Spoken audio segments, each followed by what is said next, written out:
പണ്ടൊക്കെ സ്കൂളിൽ പോകുമ്പോഴേ ഡെയിലി ചോറും മുട്ട പൊരിച്ചതും പിന്നെ നന്നായിട്ടൊന്ന് കരഞ്ഞിട്ടുണ്ടെങ്കിൽ കുറച്ച് ചമ്മന്തി. So today we are going to prepare a special rice. അതിന് വേണ്ടിയിട്ടൊരു പാൻ വെക്കുക, നെയ്യ് ഒഴിക്കുക, അതിൽ കിസ്മിസ് ആൻഡ് കാഷ്യൂനട്ട് നന്നായിട്ടൊന്ന് വറുത്ത് കൊടുക്കുക. ഈ സെയിം പാനിലേക്ക് തന്നെ നമ്മൾ കുറച്ചുകൂടി വെളിച്ചെണ്ണ ആഡ് ചെയ്തിട്ട് അതിലേക്ക് ചിക്കൻ മസാല തേച്ച് വെച്ചത് ഫ്രൈ ചെയ്യാനിടുക. രണ്ട് സൈഡ് നന്നായിട്ടൊന്ന് മൊരിയിപ്പിച്ചെടുക്കുക. ഓൾസോ ഈ സെയിം പാനിലേക്ക് തന്നെ നമ്മൾ ഒരു സവാള ഇട്ട് നന്നായിട്ടൊന്ന് വാട്ടി കൊടുക്കുക. ആവശ്യത്തിന് ഉപ്പ് ചേർക്കുക, chilli and ginger garlic paste, ഒരു ടൊമാറ്റോ, പിന്നെ ക്യാപ്സിക്കം, ഇത്രയും സംഭവങ്ങളൊക്കെ ഇട്ടിട്ട് നന്നായിട്ടൊന്ന് ഇളക്കി കൊടുക്കുക. ഇതിൻ്റെ കൂടെ തന്നെ ക്യാബേജ് ഓപ്ഷനിലാണ്, അപ്പോൾ ഞാനിവിടെ ആഡ് ചെയ്തിട്ടുണ്ട്.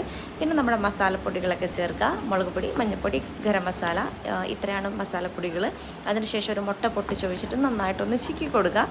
ആഫ്റ്റർ ദാറ്റ് നമുക്ക് നമ്മുടെ റൈസ് ഓൾറെഡി വേവിച്ച് വെച്ചിട്ടുണ്ട്. ആ ഒരു റൈസ് കൂടി ഇതിലേക്ക് ആഡ് ചെയ്യാം. ഞാനിവിടെ ബിരിയാണി റൈസാണ് ഇട്ടിട്ടുള്ളത്. കുട്ടികൾക്കൊക്കെ കൊടുക്കാൻ പറ്റുന്ന നല്ലൊരു റെസിപ്പിയാണ്. അപ്പോൾ എല്ലാവരും മസ്റ്റായിട്ടൊന്ന് ട്രൈ ചെയ്ത് നോക്കുക. It's very tasty and delicious recipe. അപ്പോൾ ഒരേ കൈൻഡ് ഓഫ് ചോറ് ഒക്കെ തന്നെയാണ് ഉണ്ടാക്കുന്നതെങ്കിൽ നമുക്കിതൊന്ന് പരീക്ഷ നോക്കാവുന്നതാണ്. ആൻഡ് ആഫ്റ്റർ ദാറ്റ് നമ്മൾ അലങ്കാരപ്പണികൾക്ക് വേണ്ടി കുറച്ച് മല്ലിയില, പിന്നെ ഓൾറെഡി വറുത്ത് കോരി വെച്ചിട്ടുള്ള കാഷ്യൂനട്ട് ആൻഡ് കിസ്മിസ് എല്ലാം കൂടിയിട്ടൊന്ന് ആഡ് ചെയ്ത് കൊടുക്കാം. ആൻഡ് ആഫ്റ്റർ ദാറ്റ് നമുക്ക് സെർവ് ചെയ്യാം. So thank you.